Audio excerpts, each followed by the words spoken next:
ጤና ይስጥልን አድማጮች፣ ሰበር መረጃዎች ተሰምተዋል። በታጣቂዎች የታገቱ ከፍተኛ የመንግስት ባለስልጣናት 13 ሚሊዮን ብር ማስለቀቂያ እንደተጠየቀባቸው መረጃዎች አመላክቷል። የመከላከያ ሰራዊት ድንገተኛ ጥቃት በባህር ዳር ማድረሱን ይፋ አድርጓል። በዚሁ ጥቃትም የፋኖ ታጣቂ ኃይል ከፍተኛ ጉዳት እንደደረሰበት ሰራዊቱ ባወጣው መግለጫ ይፋ አድርጓል። በስፍራው የተፈጠረው ዝርዝር በዘገባችን ተይዟል። የሽብር ተከሳሹ ዶክተር ሲሳይ አውግቸው በዋስ ከማረሚያ ቤት ሲለቀቁ ፖሊሶች ከበር ላይ ይዘዋቸው መሄዳቸው ተሰምቷል። በእርግጥ ጉዳዩ ምንድን ነው? ይህም በዘገባችን ተካቷል። ይህ ኢትዮ ፕላስ ነው። ኢትዮ ፕላስን ሰብስክራይብ፣ ቪዲዮቹን ደግሞ ላይክ እና ሼር በማድረግ ጥቂት ደቂቃዎችን ከኛ ጋር እንድታሳልፉ በአክብሮት እንጋብዛችኋለን። በኦሮሚያ ክልል ሰሜን ሸዋ ዞን በታጣቂዎች የተወሰዱ የወረጃ አርሶ ወረዳ የብልጽግና ፓርቲ አመራሮችና ሹፌሮቻቸው የ13 ሚሊዮን ብር ተጠይቆባቸዋል። በኦሮሚያ ክልል ሰሜን ሸዋ ዞን ከስብሰባ ሲመለሱ በታጣቂዎች ታፍነው የተወሰዱ የወረጃ አርሶ ወረዳ የብልጽግና ፓርቲ አመራሮችና ሹፌሮቻቸው የ13 ሚሊዮን ብር ማስለቀቂያ ተጠይቆባቸዋል ተብሏል። የወረዳው የብልጽግና ፓርቲ አመራሮችና ሹፌሮቻቸው የወረጃ አርሶ ወረዳ የብልጽግና ፓርቲ የፖለቲካ ዘርፍ ኃላፊ ወይንሸት ታፈሰ፣ የብልጽግና ፓርቲ የፖለቲካ አደረጃጀት ዘርፍ ኃላፊ ገናናው ከበደና ሹፌራቸው እንደሚገኙበት ታውቋል። ማክሰኞ የካቲት 10 ከስልጠና ሲመለሱ ታፍነው ለተወሰዱት የወረጃ አርሶ ወረዳ የብልጽግና ፓርቲ የፖለቲካ ዘርፍ ኃላፊ ወይንሸት ታፈሰ፣ ለወረዳው የብልጽግና ፓርቲ የፖለቲካ አደረጃጀት ዘርፍ ኃላፊ ገናናው ከበደና ለሹፌራቸው ማስለቀቂያ ታጣቂዎች 13 ሚሊዮን ብር መጠየቃቸውን ቤተሰቦቻቸው መግለጻቸው ተሰምቷል። በዚህም ዋዜማ እንደዘገበችው ታጣቂዎቹ ለሁለቱ አመራሮች ለእያንዳንዳቸው የ5 ሚሊዮን ብር በድምሩ 10 ሚሊዮን ብር እንዲሁም ለሹፌራቸው ደግሞ የ3 ሚሊዮን ብር የማስለቀቂያ ገንዘብ እንደተጠየቀባቸው ተገልጿል። የፓርቲው አመራሮችና ሹፌራቸው ከቀኑ 10 ሰዓት አካባቢ ከገርበ ጉራቻ ከተማ ወጣ ብሎ በሚገኝ ልዩ ስሙ ኦላ ኤሞ በተባለ ስፍራ በታጣቂዎቹ የታፈኑት የዞኑ አስተዳደር በፊቼ ከተማ በጠራው ስብሰባ ላይ ተሳትፈው ወደ ወረጃ አርሶ ወረዳ መቀመጫ ጓጽዮን በመመለስ ላይ ሳሉ እንደነበርም ታውቋል። በባህር ዳር ዙሪያ እጅግ ከፍተኛ የሆነ ውጊያ መደረጉ ተሰማ።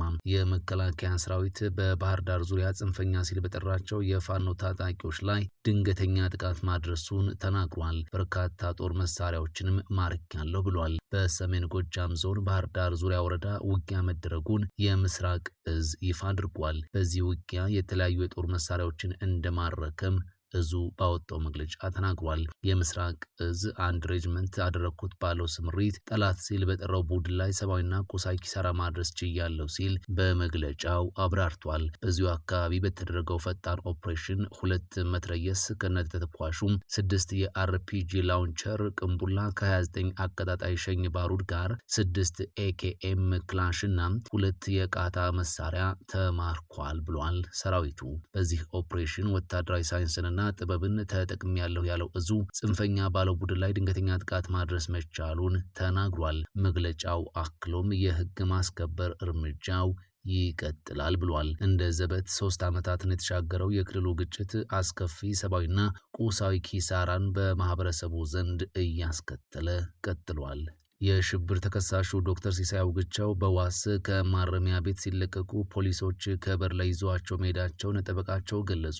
ሰኞ በ100 ሺህ ብር ዋስትና በማስያዝ ከእስር እንዲፈቱ በፍርድ ቤት የተበየነላቸው ዶክተር ሲሳይ አውግቸው በትላንትናው ዕለት ከቂሊንጦ ማረሚያ ቤት በመውጣት ላይ እንዳሉ በር ላይ ሲጠብቋቸው በነበሩ ፖሊሶች ተይዘው መወሰዳቸውን ጠበቃቸው ለኢትዮጵያን ኢንሳይደር ተናግሯል። ተከሳሹ ወደ ፌዴራል ፖሊስ እየተወሰዱ መሆኑን ሊቀበሏቸው ሲጠብቋቸው ለነበሩ ቤተሰቦቻቸው አሳውቀዋል ተብሏል። ዶክተር ሲሳይ አውግቸው በአማራ ክልል ከሚንቀሳቀሰው የፋኖ ታጣቂ ቡድን ጋር በመሆን የአማራ ክልልን ከፍተኛ የመንግስት ባለስልጣናት በመግደል የክልሉን ቀጥሎም የፌዴራሉ መንግስት ስልጣን በኃይል ለመቆጣጠር በማሰብ የሽብር ድርጊት ፈጽሟል በሚል ክስ ከቀረበባቸው 51 ተከሳሾች ውስጥ አንዱ ናቸው። በዶክተር ወንዶሰን አሰፋ መዝገብ ስር የሚገኙት እነዚህ ተከሳሾች የሽብር ክስ የቀረበ የቀረበባቸው በሰኔ 2015 ዓ.ም ነበር። 5 የመገናኛ ብዙሃን ባለሙያዎች በተካተቱበት በዚሁ ክስ ስር ካሉ ተከሳሾች ውስጥም በቅርቡ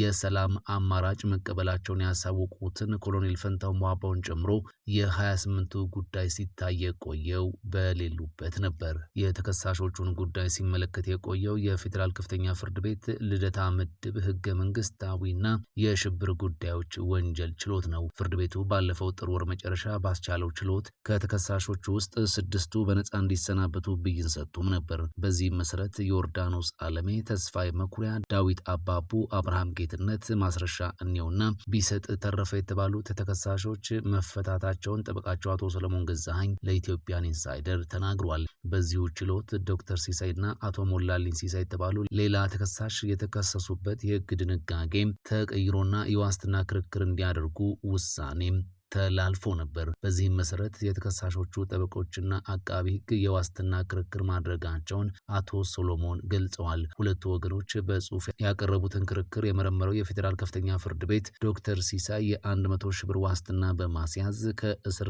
እንዲለቀቁ ሰኞ የካቲት 16 2018 ብይን መስጠቱን ጠበቃው አስረድተዋል። ፍርድ ቤቱ በዚሁ የችሎት ውለው የሌላኛው ተከሳሽ አቶ ሞላልኝን የዋስትና ጥያቄ ውድቅ ማድረጉንም አክለዋል። የፍርድ ቤቱን ውሳኔ ተከትሎ ለዋስትና የተጠየቀውን ገንዘብ የዶክተር ሲሳይ ቤተሰቦች በዚያኑ ቀን ረፋድ ላይ እዚያው በሞባይል ባንኪንግ መክፈላቸውን የገለጹት አቶ ሰለሞን ችሎቱም ተከሳሹ የሚፈቱበትን ትዕዛዝ ፈርሞ ሰጥቷቸው ወደ ማረሚያ ቤት ይዘው ሄደው እንደነበር ማብራርቷል። የእስረኛ መፍቻ ትዕዛዙ የደረሰው የቂሊንጦ ማረሚያ ቤት ለፍርድ ቤት የተለያዩ ምክንያቶችን በማቅረብ ለ2 ቀናት ሳይፈታቸው መቆየቱን ጠበቃቸው ተናግሯል። የዶክተር ሲሳይ ጠበቆች በማረሚያ ቤቱ የቀረቡትን ምክንያቶች ተከላክለው ጉዳዩ በትላንትናው ዕለት በፍርድ ቤት እልባት አግኝቶ እንደነበር አቶ ሰለሞን ገልጸዋል። የተከሳሹ ቤተሰቦች የዋስትናው ብይን እንዲፈጸም የሚያዝ የፍርድ ቤት ደብዳቤ በመያዝ ትላንት ከሰዓት ወደ ማረሚያ ቤት ሄደው እንደነበር ጠበቃው ለዜና ምንጩ አመልክቷል። በዚህ የፍርድ ቤት ትዕዛዝ መሰረት ከቀኑ 10 ሰዓት ገደማ ከእስር የተለቀቁት ዶክተር ሲሳይ ቤተሰቦቻቸውን አግኝተው ከማረሚያ ቤት ይዘው የወጡትን ልብስም አቀብሏቸው እንደነበር አቶ ሰለሞን አስረድቷል። ሆኖም ተከሳሹ ወደ ቤታቸው ለመሄድ በመዘጋጀት ላይ ሳሉ በቂሊንጦ ማረሚያ ቤት በር ላይ የነበሩ የፌዴራል ፖሊሶች መኪና ውስጥ አስገብተው እንደወሰዷቸው ቤተሰቦቻቸውን ዋቢ በማድረግ ጠበቃቸው ለዜና ምንጩ ጨምረው ተናግረዋል። ዶክተር ሲሳይ በፖሊስ መኪና ውስጥ ከገቡ በኋላ እጃቸውን በመስኮት አውጥተው ቤተሰቦቻቸውን በሉቻው ወደ ፌዴራል ፖሊስ ይዘውኝ እየሄዱ ነው ማለታቸውን እህታቸው እንደነገሯቸው አቶ ሰለሞን ተናግሯል። ሆኖም ተከሳሹ ከዚህ ቀደም በተመሳሳይ መልኩ እስረኞች ወደሚወሰዱበት የፌዴራል ፖሊስ ወንጀል ምርመራ የእስረኞች ማቆያ መወሰዳቸውን ጠበቃው ይህ ዘገባ እስከተጠናቀረበት ጊዜ ድረስ ማረጋገጥ አልቻሉም። በሐሮማያ ዩኒቨርሲቲ መምህር የነበሩት ተከሳሹ በማረሚያ ቤት ሳሉ የፒኤችዲ ትምህርታቸውን አጠናቀው የዶክትሬት ዲግሪ ማግኘታቸውን ከጠበቃቸው የተገኘው መረጃ ያመላክታል። ዶክተር ሲሳይ ከኦሮሚያ ክልል በተለያዩ ምክንያቶች ተፈናቅለው በአማራ ክልል ደብረ ብርሃን ከተማና በሌሎች አካባቢዎች ለነበሩ ተፈናቃዮች ድጋፍ በማሰባሰብና በማድረስ የበጎ አድራጎት ስራዎችን ይሰሩ የነበሩም ናቸው። በዶክተር ወንዶሰን አሰፋ መዝገብ ክስ ቀርቦባቸው ጉዳያቸው እንደ ዶክተር ሲሳይ ሁሉ በአካል ሲከታተሉ ከቆዩ 23 ተከሳሾች መካከል 4ቱ የመገናኛ ብዙሃን ባለሙያዎች ናቸው። 3 ዓመት ለሚጠጋ ጊዜ በስር ላይ የቆዩት ጎበዜ ሲሳይ፣ ዳዊት በጋሻው፣ ገነት አስማማውና መስከረም አበራም በሞት ወይም በእድሜ ልክ እስራት የሚያስቀጣ ክስ የቀረበባቸው ናቸው። የጋዜጠኞች መብት ተሟጋች ድርጅት ሲፒጂ በትላንትናው ዕለት በኤክስ ገጹ ባሰራጨው መልእክት እነዚህ 4 የመገናኛ ብዙሃን ባለሙያዎች ፍትሐዊና ግልጽ የፍርድ ሂደት ማግኘታቸውን እንዲያረጋግጡ ለኢትዮጵያ ባለስልጣናት ጥሪ አቅርቧል። የቀረበባቸውን ክስ እንዲከላከሉ ባለፈው ጥር ወር መጨረሻ የተወሰነባቸው 4ቱ የመገናኛ ብዙሃን ባለሙያዎች በመጪው ሚያዝያ መጨረሻ ገደማ የመከላከያ ማስረጃቸውን እንዲያሰሙ ቀጠሮ ተሰጥቷቸዋል።